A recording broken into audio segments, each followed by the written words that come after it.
चलिए आज शुरुआत एक सवाल से करते हैं। अगर मैं आपसे पूछूं कि डैंड्रफ कहाँ होता है तो आप में से ज्यादातर लोगों का जवाब होगा सिर में। सिर में तो होता ही है, इसके अलावा भी बहुत सी ऐसी जगह हैं जहां पर डैंड्रफ हो सकता है, जैसे आपकी आईलैशेस, आईब्रोज या बियर्ड। इन जगहों पर डैंड्रफ होना बहुत आम परेशानी है, लेकिन हम इसे नजरअंदाज कर देते हैं। हमें लगता है कि ये ड्राइनेस है, ठीक हो जाएगी, जो आगे बढ़कर आपको और भी ज्यादा परेशान कर सकती है। हालांकि ये कोई क्रोनिक बीमारी नहीं है, लेकिन अगर आप इसे नजरअंदाज करें तो ये आपको जरूर परेशान कर सकती है। हेलो हाय नमस्कार, मैं हूं गरिमा और आप देख रहे हैं हमारा खास शो टिप टॉप। आज की इस वीडियो में हम बात करेंगे आईब्रोज में होने वाले डैंड्रफ की। आईब्रोज में होने वाला डैंड्रफ भी वैसा ही होता है जैसे आपकी स्कैल्प में होने वाला डैंड्रफ होता है। इसे मेडिकली सेबोरिक डर्मेटाइटिस कहते हैं। ये जनरली उन एरियाज पे होता है जहां पर ऑयल ग्लैंड्स बहुत ज्यादा होती हैं, इसलिए हमारे चेहरे का जो सेंट्रल पार्ट होता है ये इसका टारगेट बन सकता है।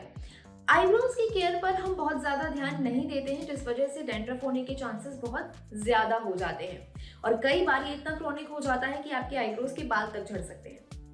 American academy of dermatology association का मानना है कि ऐसे बहुत से कारण हो सकते हैं जिसकी वजह से आपके आईब्रो या शरीर के किसी भी हिस्से में डैंड्रफ हो सकता है। जब कई सारे फैक्टर्स मिल जाते हैं तो सेबोरिक डर्मेटाइटिस हो सकता है, जैसे आपके जीन्स, आप किसी ठंडी या ड्राई जगह पर रहते हैं तो वहाँ का वातावरण, आपकी हेल्थ कंडीशन, स्ट्रेस, या अगर आप कोई नई मेडिसिन लेना शुरू कर रहे हैं तो वो कारण बन सकती है आपके आईब्रोज या शरीर के किसी भी हिस्से में डैंड्रफ होने का।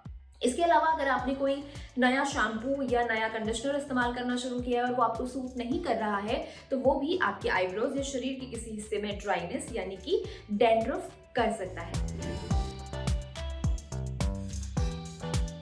सबसे पहले तो आपको ये समझने की जरूरत है कि आपके आईब्रोज के आसपास हो रही ड्राइनेस का कारण क्या है, क्योंकि कारण समझने से उसका इलाज करना थोड़ा आसान हो जाएगा। कई बार ये भी हो सकता है कि कोई एक तरीका जो आपकी फ्रेंड के लिए काम करे वो आपके लिए काम ना करे, तो निराश मत होइए, क्योंकि ऐसे बहुत से घरेलू उपचार और ऐसे बहुत से घरेलू तरीके हैं जिनकी मदद से आईब्रोज की ड्राइनेस को कम किया जा सकता है। हेल्थलाइन में छपे आर्टिकल में बताया गया है कि अगर आपको अपनी आईब्रोज के पास हल्की हल्की ड्राइनेस नजर आती है तो आप एंटी फंगल क्रीम लगा सकते हैं। इसके लिए आप किसी डॉक्टर से प्रिस्क्रिप्शन लिखवा सकते हैं या उनसे कंसल्ट कर सकते हैं। इसके अलावा आप मॉइस्चराइजर और अगर आपको इचिंग हो रही है तो एंटी इच क्रीम का इस्तेमाल भी कर सकते हैं। शावर लेते समय कोई भी एंटी डैंड्रफ शैम्पू अपने आईब्रोज पर लगाएं, अच्छे से मसाज करें और उसे थोड़ी देर तक छोड़ दें। उसके बाद उसे पानी से रिंस कर लें। अगर आपके शैम्पू में केटाकेनाज़ोल है तो वो डैंड्रफ को सही करने में काफी हद तक मदद कर सकता है। आप टी ट्री ऑयल का इस्तेमाल भी कर सकते हैं। इसमें एंटी फंगल प्रॉपर्टीज होती हैं जो डैंड्रफ को कम करने में मदद कर सकता है। NCBI में छपी एक रिसर्च में ये बताया गया है कि जो लोग टी ट्री ऑयल से बने शैम्पू का इस्तेमाल करते हैं उन लोगों में डैंड्रफ होने के चांसेस बाकी लोगों की तुलना में 5% तक कम होते हैं।